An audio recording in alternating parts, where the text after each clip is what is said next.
রুদ্র লেগে গাড়ির ফাইন কাটা নিয়ে হয় আজকে একটা আমরা একজন নাবালক ছেলে একটি গাড়ি চালিয়েছিল, গাড়ির নাম্বার হচ্ছে TR07E0797।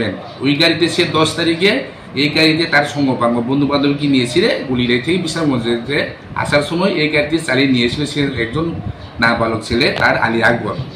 সে এখানে ক্লাস 10 পড়ে ডন বস্কো স্কুলে। এরপরে তার বাবার নাম হচ্ছে আব্দুল কাদের, গুলিরাই বাড়ি। এরপরে আমি এই গাড়ি থেকে আজকে আমরা আটক করতে সক্ষম হয়েছি। এরপরে আটক করার পরে আমরা এই গাড়িটিকে আমরা ফাইন মানি টোটাল 25,000 সে এখানে আমরা এখানে রিয়েলাইজ করতে পেরেছি।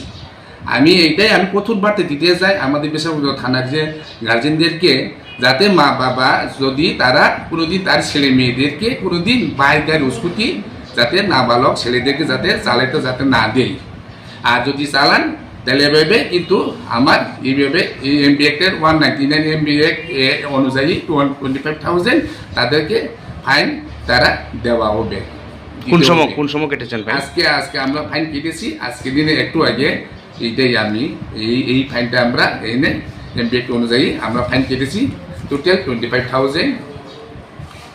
স্যার, বিশ্রামগঞ্জ থানায় আর অতীতে এমন হয়েছে 25,000 টাকা ফাইন? না, এই আজকে প্রথম আমরা অ্যাকচুয়ালি নাবালক ছেলেদের যে বাইক যে চালাইছি যে গাড়ি চালাইছি যে সে কারণে আমরা আজকে প্রথম ফাইন আমরা ইম্পোজ করতে পেরেছি। এটা আইন রয়েছে না? আইন রয়েছে 199A এমবি অ্যাক্ট অনুযায়ী 1988 অ্যামেন্ডমেন্ট হচ্ছে 2019 যেটা এমবি অ্যাক্টে এটা ডাটা চালু হয়েছে।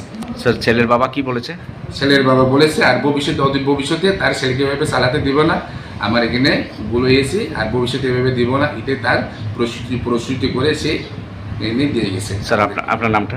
আমার নাম তো হচ্ছে ঐশী, বিশামুড়া থানা, অজিত দেববর্মা।